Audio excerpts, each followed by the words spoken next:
Hi, I'm here with Colette from Better Credit Solutions, and we're here with another podcast for Florida Biz.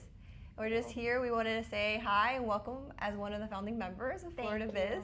And you're great for our platform because what you bring to the table is something that almost everybody, especially in Miami right now, is facing, credit debt. Yes. So explain to me a little bit about what you do. And you're going to be part of our education program as well. So for youth and for college graduates, high school students, and I mean anybody. But it's going to be a training platform so that our young youth are able to learn how to be fiscally responsible. Yes. Well, thank you for having me. Thank you for letting me be part of this amazing group. I definitely believe in reaching out the community, helping out, and that's the mission of my life. If I can help and I can make a change in somebody's life, especially when it comes in finances, so that's my primary goal, that's my mission, and I'm completely passionate about that. Better Credit Solutions, in English, in Spanish, Mejora El Crédito. We are a company that does credit counseling. I have to say, and I have to honor my mom because she is the head of the business. I believe just life and situations brought us to the point where we were able to make a difference. We were working for a different credit counseling for so many years. We learned the ropes, and then eventually one day my mom is like, I'm ready to open up my own business. And this is why I'm so passionate about this group, because I know firsthand what it is to open up your business, and I want to be able to assist anybody who has that passion, because I do believe that each one of us has that talent, and just like you have it, just like everybody in this group has it, and then that talent obviously becomes a business. And if we can help people have that road, which each of our specialties, which is why this group has been created, then definitely that's what I'm passionate about. But essentially, we are credit counseling. That's exactly what we do. So what exactly, I know what credit counseling is because I had to do it when I was in my 20s. But what is it, how do you explain it to somebody that doesn't know what it is or hasn't had to go through that process? So credit counseling has to do from the moment of doing budgeting. So it has to do whether you're, like we're talking about high school students who are planning to go to college, then you need to look into your budget. If you're applying for grants or scholarships, everything, it has to do with knowing your finances, your situation. It has to do with the relationship of money. Culturally, there's a lot of, and you know this firsthand, we're talking about the differences in culture and how we see money has to do with culture, religion, the household that we were exposed to, the ideas that our parents, our grandparents. So that's credit counseling. We have to shift our mind, how we see money. And after we do the budgeting, obviously the reality is, okay, you have a paycheck, you need to have a relationship with the bank. So what are the relationships with banks? Primary, savings, checking accounts, how to manage that. Believe it or not, I do have people that make a lot of money are still getting overdraft on a monthly basis. So credit counseling has to do with that. Credit counseling also has to do with credit. What is credit? Everything that has to do with the lender lending you money based on an interest and a repayment plan, whether it is a car loan, an auto loan, a credit card, which is the first usually steps that we take when when we're getting that relationship with credit in this country. But there's a lot of into what I do with the credit counseling, with the agencies, with the credit bureaus, the lenders. And this is just for personal credit. We're talking about like baby steps. This is when you create credit. That's what credit counseling is. So we counsel the person depending on, obviously, the situation. Yeah, the situation that they have. So whether it is, if it's a high school student telling me, hey, I have no idea how to create credit, what can I do? Then I base myself on what their goals, are, especially young kids that want to go to college, but I don't want to create a debt, or this is the scholarship that I have and this is the grant. How can I budget this for the future? And what would be my first credit card? How do I build credit? So that would be great. If we start from the beginning, that would be great, because then we skip the problems, because the problem is that when I don't have the knowledge, then I'm gonna start scrapping and getting this credit card, and then we're bombarded with so many options every time we go to a credit a store, they're like, do you want a credit card here? Do you want a credit card now? The other day I was in CVS, and they're like, do you want to apply for a credit card? Was CVS or Walgreens? And I'm like, oh wow, they even Every store has a credit card now, like yeah. even you know, like a pharmacy. And I was like surprised because I'm used to the retail. I'm used to like, oh, you go to any type of store and they offer you the credit card. And they're all Visa or MasterCard or Amex. Yes. Like that's what I find funny. Like I have family members. They're like, oh, I have this Macy's card. I'm like, it's a Visa. It's all the same kind of thing. Like you may get that 10%, but then your APR is 30%, which is crazy.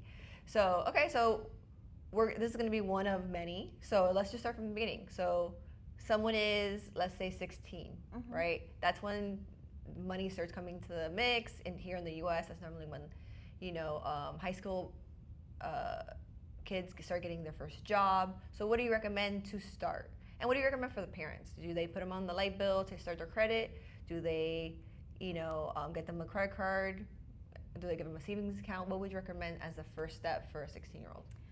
I think first we need to understand the relationship that we have with money, and it has to do with our personalities. There's obviously people that are extra super responsible, that they just that when they're 17 they have saved so much money because they had an allowance since they were little kids, and you have the other spectrum where it's someone that is like a little more, like vida libre, and I am spending. So if you tend to have a very high spending I'm lifestyle, like this. How do you do it? For 2 weeks out of the month, I'm like this. No, and then I'm gonna have to go back. So yeah, you have to understand what you are, because you're saying as a mom, what do I do for my kids? And it's like, well, it depends. If you have that type of personality in your household, you're not gonna open up credit for them. You have to, keep them and teach them, because the worst thing that you can do is allow them to get their credit, and then they're gonna max it out, and they're just gonna ruin their credit history. But if you have a very good student, and they had, I don't know, scholarships, and they have savings, and they're like, oh mom, what do I do? How do I build credit? Then yeah, you can obviously authorize that. If you're lucky enough to have one of those. It just depends on the spectrum. I'm saying there's so many personality and behaviors, and like we just need to understand. And obviously, as a parent, you know what you have in your household, whether it is, so you have to know your son or daughter, and then that way you can advise them, yes, let's do this, let's open up a credit card together, or I'm gonna, again, we were talking about when they're 16, so I would start first with the relationship of the bank. That's the most important thing, because people think like, oh, I have credit in 700, and then I'm looking at their bank statements and I'm like, yeah, but you're overdrafted every month. You're not gonna get the loan. You're not gonna be approved, not just because your credit score is good, but because you have to have a good relationship with your bank. You need to understand the money that is coming in, that is going out. We want to have a good relationship with the bank, because the bank is gonna see that, and they're gonna allow you to have credit with them or deny you based not only on your credit score, but your credit history, and on your ability to be able to maintain a good checking or savings account. Believe it or not, I've had cases where I've had somebody at 680, 710. We apply for the loan, and then I get a denial letter. Like, what happened? But I didn't check their bank statements. And when I see this, I'm like, well, we have to fix this behavior. Oh, I have no problem, I pay them. I'm like, no, if you don't fix it, and that's because at the root of the beginning, because people really are like, oh, as long as they don't close my bank account, that's fine. I'll just pay the $35 or the $50, or I'll just be, no. It shows you're not responsible. Like in the end, it shows, it's how they check if you were on top of your game, or if you're letting things go. Yeah. Exactly. I was horrible at that. I thought if I got the bill when I was younger, if I got the bill on the 1st and I sent the check on the 15th, and it said 15 on a check, that then that you're good. I'm good. Like, I'm good. I mailed it in. Look, I might. So when you're young, you don't realize that they could track all your stuff. They know when you sent it. They know when you did it. So that's a good lesson for the youth to understand that it's not just how much money you have in the bank. No. It's your history of in and out. Of the relationship. So the first thing is the relationship with your finances, with the money. We have to learn, and I don't mean it in a way to sound like greedy, because it's just not. It's just, you have to have a good relationship with the money. Everything has a price. Like this glass of water, it has a, a number, and I have to learn to understand that if this is $5, okay, I have to pay for $5. I'm not gonna be overdrafted for $5. I have to have some money in my checking or savings account, and I have to continuously check that to see, because there's sometimes fees that we're not aware of. Oh, I forgot when I signed up for the savings that they're gonna be charging me an annual or a monthly fee, and then I'm like, oh, I got overdrafted for $10. What happened? So we have to be checking constantly, every day if possible, your checking and your savings account. Your credit, it can be once a month, but your checking and your savings account, especially, it has to be done daily, because unfortunately we are also in an environment where there's a lot of hackers.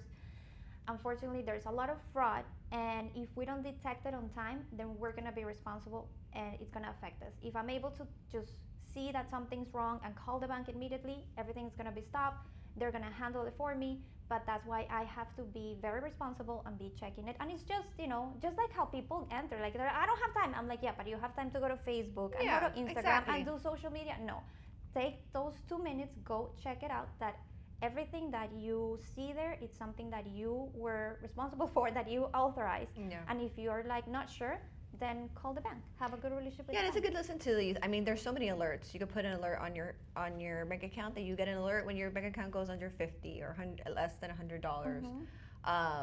What I tell my kids is that you have to have your balance has to be in a number that covers all your expenses.